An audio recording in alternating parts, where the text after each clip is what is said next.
அது எப்படி ஹோட்டல் சால்னா மட்டும் ரொம்ப டேஸ்ட்டாக நம்ம திரும்ப திரும்ப சாப்பிட்ற மாதிரி இருக்குது? அந்த சால்னா நம்ம இப்போ வீட்டிலேயே செய்யலாமா?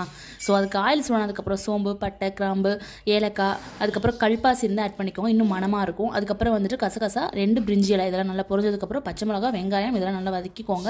வதங்கினதுக்கப்புறம் ஒரு 5, 6 முந்திரி, அதுக்கப்புறம் ஒரு 2 ஸ்பூன் கிட்டே வந்து நிலக்கடலை, ஒரு 1 ஸ்பூன் கிட்டே வந்து பொட்டுக்கடலை இதெல்லாம் போட்டு நல்லா வதக்கிக்கோங்க. அதுக்கப்புறம் மெயின் இன்க்ரீடியன்ட் என்னென்னு பார்த்தீங்கன்னா, நம்ம மல்லியோட தண்டு ஆட் பண்ணிக்கோங்க. மல்லி ஆட் பண்ணாதீங்க, மல்லியோட தண்டு ஆட் பண்ணிக்கோங்க. ஸோ அதெல்லாம் நல்லா வதங்கினதுக்கப்புறம் ஒரு மூடி தேங்காய் ஆட் பண்ணி ஒரு 2 நிமிஷம் மட்டும் வதக்கி நல்லா பேஸ்ட்டாக வந்து எடுத்து வச்சுக்கோங்க. அதுக்கப்புறம் தாளிப்புக்கு ஸ்பைசஸ் எல்லாம் ஆட் பண்ணிவிட்டு வெங்காயம், இஞ்சி பூண்டு பேஸ்ட்டு இதெல்லாம் நல்லா வதங்கினதுக்கப்புறம் ஒரு கைப்பிடி அளவுக்கு புதினா கொத்தமல்லி வந்து ஆட் பண்ணிக்கோங்க. கொஞ்சம் ஃப்ரெஷ்ஷாக ஆட் பண்ணிக்கோங்க, என்கிட்ட வந்து ஃப்ரெஷ்ஷாக இல்லை, ஸோ அதனால் இப்படி இருக்குது.